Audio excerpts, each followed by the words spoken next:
On pourrait croire que l'objectif du néolibéralisme, c'est d'engendrer une économie qui a une croissance forte, une économie qui serait dynamique. Et quand on écoute notre élite d'affaires nous parler de réforme néolibérale, c'est toujours au nom de cette croissance forte qu'on devrait avoir. Or, quand on regarde le bilan du néolibéralisme, les 3 dernières décennies, on constate plutôt le contraire.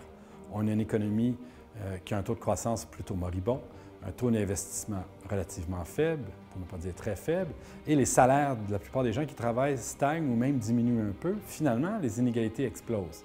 Et donc, on peut se poser la question, est-ce que c'est vraiment la croissance l'objectif des politiques néolibérales?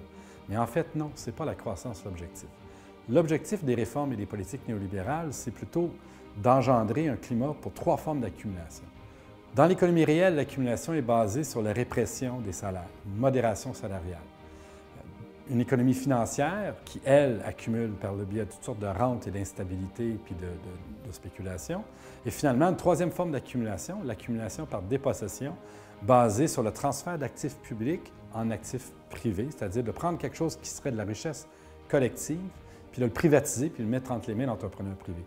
Ça, c'est les 3 assises de l'accumulation néolibérale. Financiarisation, modération salariale, dépossession.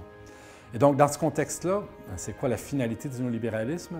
Eh bien, c'est une lutte de classe. C'est une lutte de classe unilatérale qu'une élite mène contre l'ensemble de la société et qui engendre plutôt une économie qui stagne avec des inégalités qui explosent.